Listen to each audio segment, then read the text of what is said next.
Hello guys! Welcome back to my channel. Ayan, papasok na tayo sa Lombardia from Trentino. Yan, tinatagbo natin ay Passo Tonale. We are approaching Passo Tonale. Ang ganda ng view. Kaya lang medyo maano kasi ang araw dyan. Matirik ba? Pasalubong. Kaya ganyan ang liwanag ng webcam. Kaya ganyan ang kuha niya. Medyo nakakasulong. Nakakasilaw. Pero napakaganda ng tanawin dyan. Napakaganda ng daan at napakagandang lugar. Hindi naman siya toong kataasan ng bundok. Kaya lang, napakaganda. Dahil yan ay nandyan ang ski. Diyan ang pista ng ski. Yan ang pista dyan. Yan, abanti tayo. Sobra. Yan, overtake lang. Medyo binilisan lang natin ang takbo ng konti. Pero may limit ang takbo dyan guys. Hindi mataas ha. Nasa hanggang 90 lang. Pagka ganyan. Pero pagka nasa 80, ganyan, 70, 50, kapag dumaan sa kabahayan. Yan, medyo maluwag pa dyan. Pero pagdating na doon sa zigzag, kasi zigzag diyan sa padulo, pinutol ko na lang para hindi masyadong humaba ang ating chikahan, kasi halos same lang naman. Pero maganda kasi siyang tingnan, no? Tingnan ang bundok ng Passo Tonale. Napakaganda. Ayan. Daming mga bikers dyan na pumupunta. Nakailang punta na rin ako dyan. Kaya lang, siyempre noon, hindi ko feel ang pumunta dyan. Dahil noon, iba pa ang motor na gamit noon. Medyo uncomfortable. Masakit sa puwet ang Harley. Kasi bimbo, maganda yan. I-drive. Magandang sakyan. Para kang nasa poltrona, nasa sofa. Maganda na mga bayan. Medyo papalapit na tayo dyan sa Tonale. Hindi ko alam kung anong lugar nga ba ito bago mang Tonale. Kasi galing tayo ng Trentino dyan. Galing tayo ng kumukoy ng galing tayo sa malayong biyahe dyan. Pauwi na tayo ng bahay sa Milano. Nagpunta tayo ng Romania. Nagdirekta tayo doon. Puro puro ganyan. Statali ang ating dinaanan. Ano nga bang hindi siya super highway ang dinaanan natin. Nagpunta tayo ng Romania ng puro ganyan ang dinaanan. Hindi tayo nag super highway, hindi tayo nag expressway, hindi super strada. Kasi hindi mo feel pagka sa autostrada, hindi mo feel ang yung biyahe. Puro straight lang, mabilisan, diba? Nakakaano sa tayo nga pag nadaanan ka ng mga 10-wheeler truck. Diba, parang ililipad. Kaya mas mabuti yung dyan ka mamundok na makakakita ka pa ng magagandang view. Diba? Sa bundok. Yeah, we are entering Passo Tonale. Yan.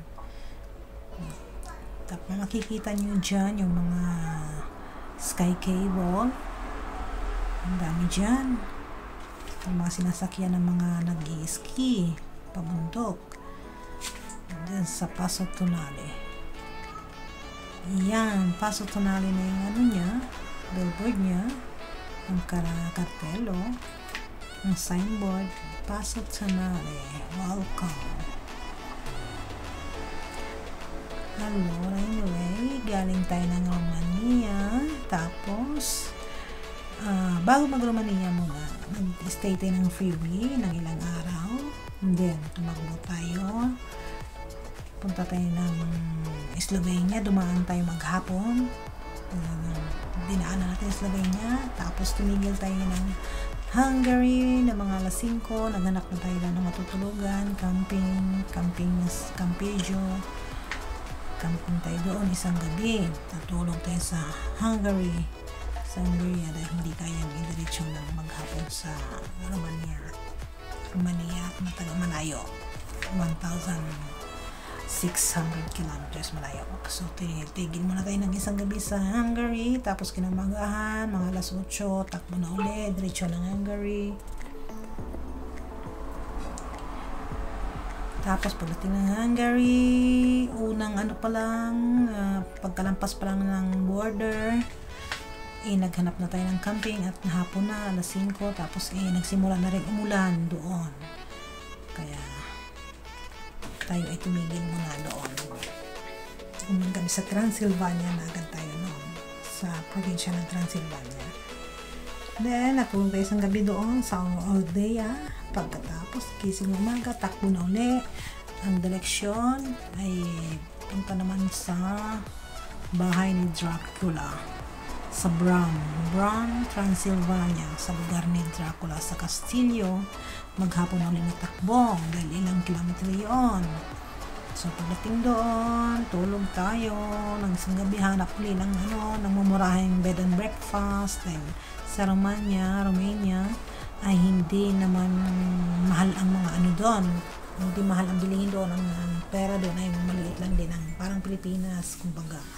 Kaya hindi nagamit ang tent. Hindi tayo nag-tent doon. Puro tayo bed and breakfast, hotel. Dahil mura lang naman doon ang isang gabi. Kaya puro tayo bed and breakfast, pension house. Yan. Gabi-gabi, iba-iba ang palipat-lipat. Ayan, nandito na tayo sa Paso Tonale. Nagsisimula, papasok na tayo sa sentro. Yan. Nakikita na natin dyan yung malapit na tayo sa pista ng mga nagsishi. Yan. Sa pista ng ski. Okay? Sige lang, ipagpatuloy ulit natin ang ating kwento. Yan, kwento-kwento lang tayo habang papasok tayo ng sentro ng Paso Tonale. Yan. Ang kaganda ng bahay dyan, oh. Puro mga deluxe talaga, the luxury. Puro may mayayaman ang mga nakatira dyan. Kasi mahal ang dyan. Sentro kasi yan. Bundok. Bakasyonan ng mga may pera. Yung mga bahay-bahay dyan. Ayan.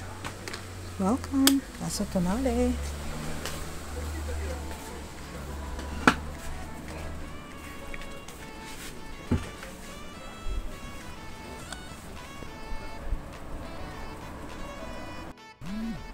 Medyo napahaba ang ating video. 17 minutes ang video na ito. Namang putulin, tapos na naman sa kabila, di ba? Kaya ituloy ko na lang, buuhin ko na lang 17 minutes. Ayan, di ba? Ang ganda ng kalsada talaga, zigzag.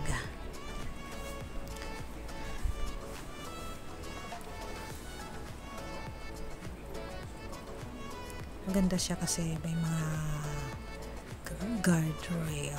Ayan, may pullman pa dyan, may bus. Kasi hindi naman siya kaliitan yung kalsada. Maganda yung kalsada niya talaga. National road kasi yan. Ayan. Kaya yan maluwang ang kalsada. Tadaan na tayo sa tunnel.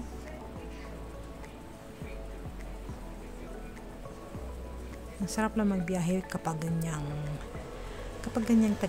ganitong summer, ba? Hindi siya masyadong malamig, hindi masyadong mainit. Kasi September na yan eh. September 8 na yan. September 8, pabalik na tayo ng bahay galing ng bakasyon na 3 linggo. Ferry natin ng 3 linggo, kaya pasyal-pasyal lang tayo. Time for traveling. Diba? Travel lang din pag may time hanggat kaya pa ng ating katawan. Kasi naman ang pera madali naman kitain, kaya pasyal-pasyal lang tayo kahit na baon mo pangkain lang. Pangkain, gasolina, at saka pantulog. Ganun. So, ang kabuti ng tulog, basta may panggasolina at may pangkain. Okay na yun. Siyempre, hindi pwedeng mawala ng extra dahil para sa motor. Alam nyo na, Di natin alam ang ating mga dinadaanan, ganon. Diba napakaganda ng lugar. Ayan na siya. Kapag ganyang maluang na, malawak na yan, malapit na tayo sa Pistache, kung saan nandun yung mga sky cable, mga nag-skiing kapag winter. Ayan. Ayan ang mismong sentro ng Paso Tulare. Bakit tayo dyan? Ayan. O yun. Diba? Kita yung bundok na yun. Napakaganda. Mas ganda talaga niyan sa personal. Ang ganda dyan. Tumigil ako dyan noong unang punta ko dyan. Medyo picture. Siguro mga 10 years ago punta ako dyan. Yeah. 10 years ago. Tapos na bago na lang. Ngayon na lang ulit. 2023. Yan.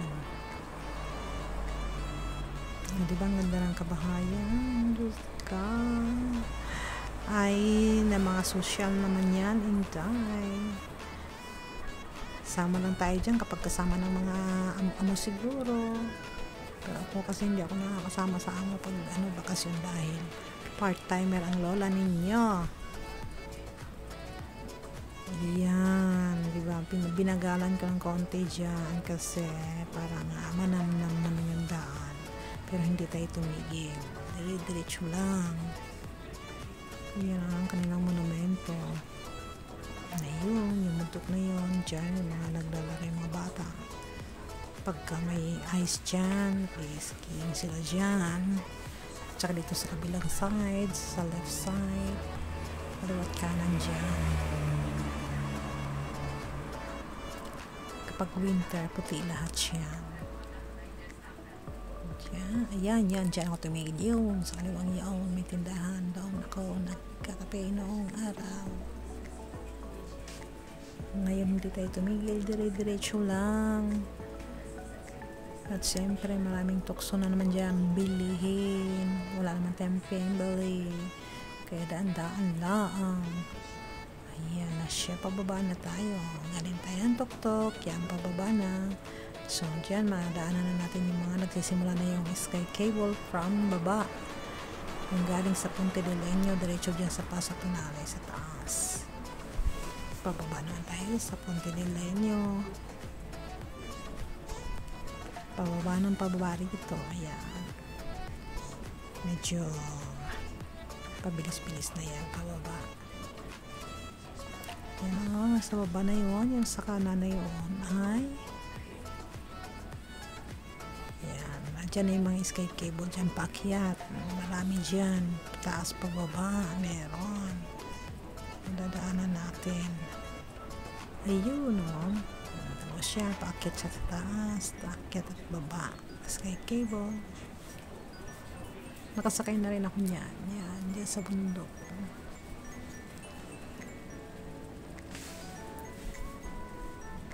Ang gaganda ng bahay dyan. Pero pag winter dyan, malamig. Parang nakakatakot magbiyahe dyan. Siyempre madulas. Yun ang haba ng sky cable na yan. Hanggang doon sa baba ng bundok yung sky cable na yan. Hanggang doon pa sa tuktok sa kaliwa. Sa tuktok ng bundok. Dadalhin ka rin sa tuktok ng bundok. Maganda siya. Pero hindi ko nakita ng winter yan. Dahil nakakatakot naman umakyat yan pag winter.